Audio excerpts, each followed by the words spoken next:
राजीव गांधी ये वो नाम है जो भारतीय राजनीति में एक अलग ही पहचान रखता है। इनकी मौत के बावजूद भी जहां कांग्रेस इनके नाम का सहारा लेकर चुनावी लाभ बटोरने की कोशिशों में जुटी रहती है, वहीं बीजेपी राजीव के सहारे कांग्रेस को घेरने का एक भी मौका मिस नहीं करती। आज हम आपको बताएंगे पूर्व पीएम राजीव गांधी की वो 5 गलतियां जिनकी वजह से आज भी कांग्रेस को शर्मिंदा होना पड़ता है। पहली गलती, राजीव गांधी ने देश के लिए क्या क्या किया, इसकी चर्चा तो कांग्रेस गाहे बगाहे करती ही रहती है, लेकिन राजीव गांधी का ही एक बयान कांग्रेस के गले की हमेशा फांस भी बना रहता है। तारीख थी 31 अक्टूबर और साल था 1984। इंदिरा गांधी की हत्या हुई तो दिल्ली में सिख विरोधी दंगे शुरू हो गए। इंदिरा गांधी की हत्या के बाद ही राजीव गांधी ने राजनीति में कदम रखा, लेकिन एक नौसिखिए की तरह ऐसा बयान दिया जो आज भी कांग्रेस के खिलाफ राजनीतिक पार्टियों के एक हथियार जैसा है। इंदिरा गांधी की मौत के बाद हुए दंगों पर राजीव गांधी ने कहा कि जब भी कोई बड़ा पेड़ गिरता है तो धरती हिलती है। जिस वक्त उन्होंने ये बयान दिया तब तो तालियों की गड़गड़ाहट सुनाई थी, लेकिन अब वही तालियां कांग्रेस के लिए गालियां बन चुकी हैं। दूसरी गलती, भोपाल गैस कांड को कौन भूल सकता है। तारीख थी 3 दिसंबर और साल था 1984। यूनियन कार्बाइड में 30 टन जहरीली मिथाइल आइसोसाइनेट गैस का रिसाव हुआ। इस घटना में करीब 15,000 लोग मारे गए। करीब 5 लाख लोग उस गैस से प्रभावित हुए और बहुत से लोग किडनी, फेफड़े और लीवर के रोगों से पीड़ित होकर मर गए। उस दौरान देश के पीएम थे राजीव गांधी और मध्य प्रदेश के सीएम थे अर्जुन सिंह। यूनियन कार्बाइड के मालिक वॉरेन एंडरसन जैसे ही एमपी आए तो उन्हें गिरफ्तार कर लिया गया, लेकिन चंद घंटों तक हाउस अरेस्ट में रहने के बाद उन्हें जमानत मिल गई। राजीव गांधी और अर्जुन सिंह ने वॉरेन एंडरसन को देश से भगाने में भी मदद की, जो दोबारा कभी भारत नहीं आया। अर्जुन सिंह ने अपनी किताब में इस बात का पूरा ब्यौरा भी दिया कि तत्कालीन गृह मंत्री पीवी नरसिम्हा राव ने किस तरह एंडरसन को छोड़ देने के लिए कहा था। हालांकि कांग्रेस इन बातों को झूठा कहती रही है, लेकिन ये बात एकदम सच है कि यूनियन कार्बाइड फैक्ट्री का मालिक एंडरसन हरी एम्बेसडर कार में बैठकर एयरपोर्ट तक आया था। उस कार में तत्कालीन भोपाल कलेक्टर मोती सिंह भी बैठे थे।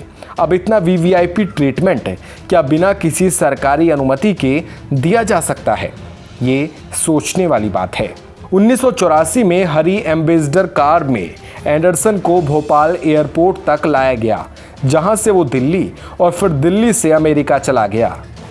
तीसरी गलती, ये बात है 1986 की। इंदिरा गांधी की मौत के बाद राजीव गांधी राजनीति के दांव पेंच सीख रहे थे। इसी बीच एमपी के इंदौर की शाहबानो का केस चर्चा में आया। शाहबानो के शौहर मशहूर वकील मोहम्मद अहमद खान ने 83 साल साथ रहने के बाद 3 तलाक दे दिया था। शाहबानो 5 बच्चों के साथ घर से निकाल दी गई। शादी के वक्त तय हुई मेहर की रकम तो अहमद खान ने लौटा दी, लेकिन शाहबानो हर महीने गुजारा भत्ता चाहती थी। उनके सामने कोर्ट जाने के अलावा कोई दूसरा रास्ता नहीं था। कोर्ट ने फैसला शाहबानो के पक्ष में सुनाया और अहमद खान को 500 रुपये प्रति महीने गुजारा भत्ता देने का फरमान सुना दिया। शाहबानो की इस पहल ने बाकी मुस्लिम महिलाओं के लिए कोर्ट जाने का रास्ता खोल दिया था, जिससे मुस्लिम समाज के पुरुष बेहद नाराज हुए। 1985 के अंत में हुए उपचुनावों में कांग्रेस को करारी शिकस्त का सामना करना पड़ा। सलाहकारों ने इसकी वजह मुस्लिम मतदाताओं को कांग्रेस से दूर होना बताया। बस फिर क्या था, देखते ही देखते राजीव गांधी जैसे कम अनुभवी युवा का विश्वास डगमगा गया और उन्होंने फैसले को पलटने का मन बना लिया। 1985-86 में गृह सचिव रहे आर.डी. प्रधान की किताब वर्किंग विद राजीव गांधी के मुताबिक उन्होंने राजीव को ऐसा करने से रोका भी। 25 फरवरी 1986 को राजीव गांधी की सरकार ने मुस्लिम महिला विधेयक पारित किया, जो विपक्ष के विरोध के बावजूद कानून बन गया। इसकी वजह से मुस्लिम महिलाओं को गुजारा भत्ता के लिए कोर्ट जाने का अधिकार खत्म हो गया।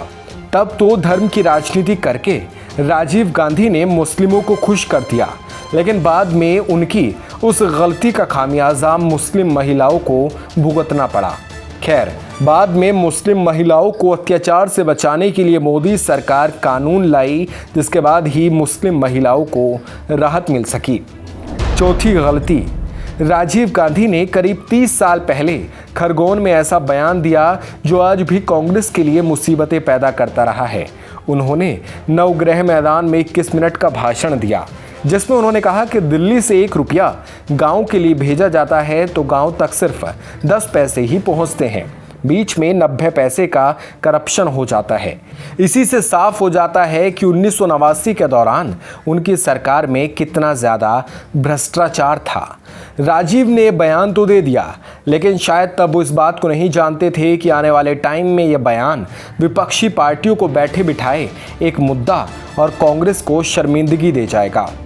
पांचवी गलती, तारीख थी 24 मार्च और साल था 1986। भारत सरकार और स्वीडन की हथियार निर्माण कंपनी एबी बोफोर्स के बीच 1437 करोड़ रुपए की डील हुई। इसके तहत भारतीय थल सेना को 155 mm की 400 होवित्जर तोप सप्लाई की जानी थी।